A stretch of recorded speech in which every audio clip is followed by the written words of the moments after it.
explanation you give me not suffice. And I want to be sequential. Number one,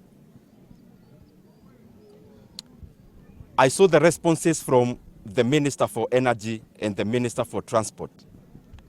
And I also saw the response from the Minister from the National Treasury.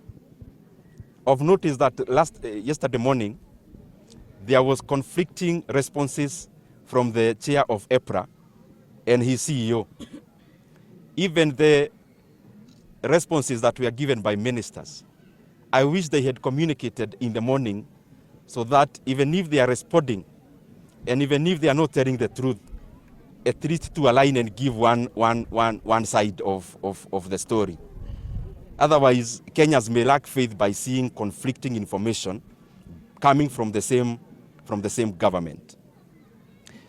The critical issue is this one.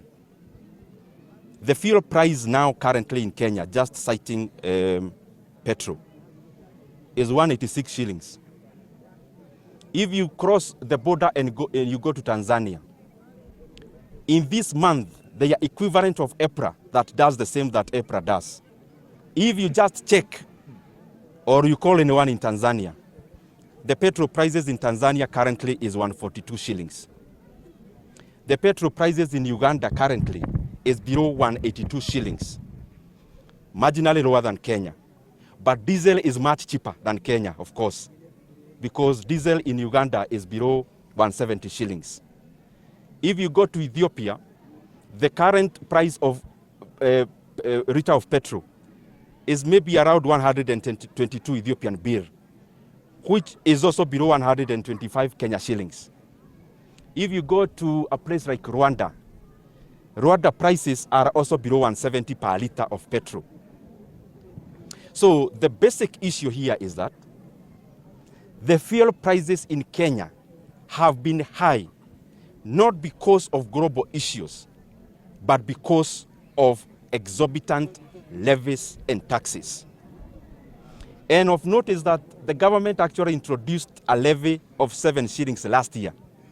And that is why, even when global oil prices went down, Kenya never noted, because that is the period when the government then inserted the 7 shillings as part of the fuel levy.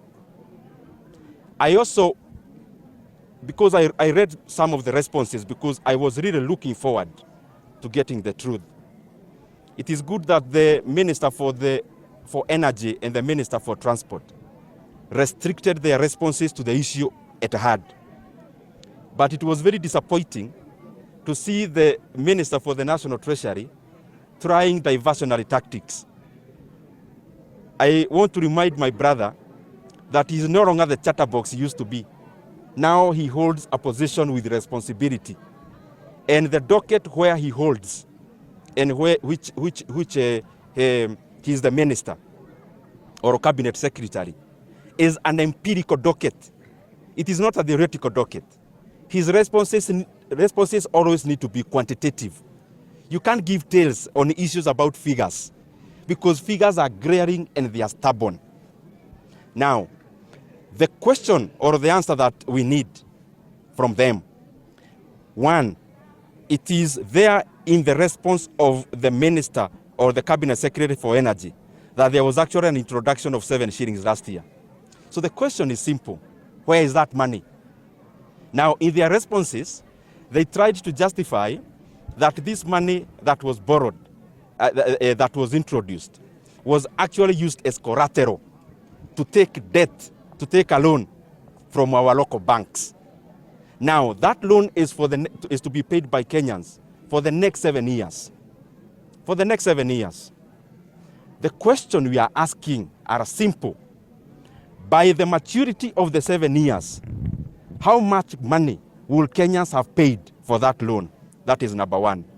Secondly, why is this money not being treated or included as part of the national debt? Why the urgency of hiding this loan in a separate book from the book that is known by our leaders and from the book of loans and debt and obligations that is known by Kenyans? What are you hiding? The other thing, is this debt sovereign guaranteed Is it guaranteed by the sovereign called Kenya?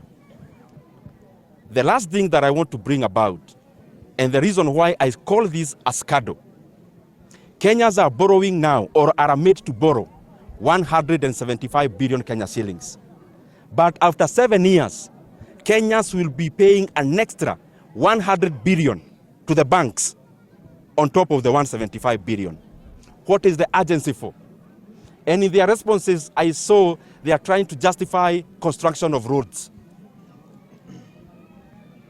Construction of roads in Kenya is not an invention that has been done yesterday. All the regimes have been building tarmac roads. And no Kenyan has a problem when it comes to development, and especially the building of tarmac roads. The problem is that there has never been any other time that Kenyans are borrowing illegally and coming to Kenyans to explain using construction of roads. We have always had roads, but we have never been in an abyss where we are borrowing illegally for the same purpose. And I want to request, when we have these issues, we are hearing them because all of us as Kenyans are stakeholders. If Kenyans ikienda pahali baya, inaharibu sisi wote. Na ya mwisho, these banks that are a part and parcel of this scandal, I want to ask them, when you are lending this money, 175 billion Kenya shillings, what is coming there as your collateral? In case there is a government policy that abolishes the 7 shillings. Because the 7 shillings is not added through a referendum. It is only through a gazette notice from the minister. If there is a new minister tomorrow and they do the reverse, so what will the banks be holding? So what we need to do, and what I beseech all of us, and especially those with the responsibility in leadership positions, let us not continue to defend the indispensable. It is glaring. And if it's not glaring, recognize this debt the way it ought to be recognized, because no one will accuse you of borrowing illegally. I saw another response talking about a special purpose vehicle and a lot of kizungu mingi. Kenya Roads Board is a fully owned entity of the national government, and there is no way you can detach financial obligations of Kenya Roads Board from that of the sovereign called Kenya. And therefore, even if you want to do some financial engineering, it is important for us to do it within the PFM Act. And it is also important for us, as we make decisions, not to overburden Kenyans just for us to get the political utility today. The 175 billion Kenya shillings, the cost is an extra 100 billion. We need to ask ourselves as Kenyans, is it worth it? Kwani kuna siku Wakenya hawatahitaji barabara? Then hii bill ni ya nini? 2027 Wakenya watahitaji barabara. 2028 Wakenya watahitaji barabara. So hii mambo ya kukibiza Wakenya na kuongeza deni zaidi ya deni, na hiyo deni kuwekwa kado ya madeni, I think that is what is basically suboptimal when it comes to prudent management of public resources.